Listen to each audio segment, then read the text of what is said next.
हे आपलं माझगाव आणि हा आई गावदेवीचा डोंगर। इथूनच आपण पाहतो आहोत अथांग समुद्र आणि चमचमती दक्षिण मुंबई।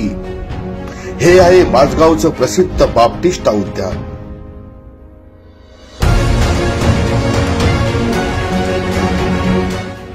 माझगाव म्हणजे मुंबईचा लखलखता साज, माझगाव म्हणजे दक्षिण मुंबईचा माज।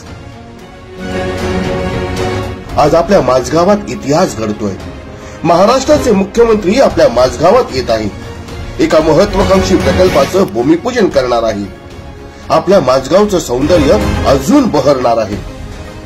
काय आहे हा प्रकल्प? आजमितीस गावदेवीच्या डोंगरावर जायला फक्त पायवाटेचाच रस्ता, पण आता यापुढे 6 मीटर रुंदीचा प्रशस्त रस्ता होईल। अहो 4 चाकी वाहन डोंगरावर जाईल।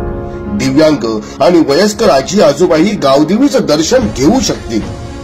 गावदेवीच्या डोंगरावर भंडारवाडा जलाशय सध्या बंद आहे, त्याचाही जीर्णोद्धार होईल।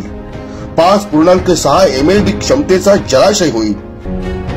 तिथेच होईल महानगरपालिकेचं 2 मजली प्रशस्त कार्यालय, सुसज्ज गार्डन, वस्तू संग्रहालय, कॅफेटेरिया आणि कला दालन। इथेच मिळेल माझगावची समग्र माहिती, महापुरुषांच्या व्यक्तिमत्वांचा इतिहास आणि इथूनच फडकेल आपला अभिमानाचा सर्वात उंच तिरंगा। आणि इथेच साकारेल भव्य विविंग गॅलरी। इथूनच पाहता येईल समुद्र पूर्वेला आणि पश्चिमेलाही, आणि इथूनच पाहता येईल आपली झगमगती मुंबई।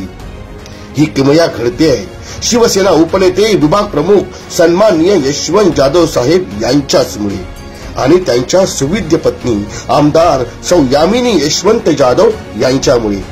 या भव्य संकल्पनेची पायाभरणी, हा ऐतिहासिक प्रसंग मुख्यमंत्री माननीय एकनाथ शिंदे साहेब यांच्या हस्ते। चला इतिहास लिहूया, इतिहासाचे साक्षीदार होऊया।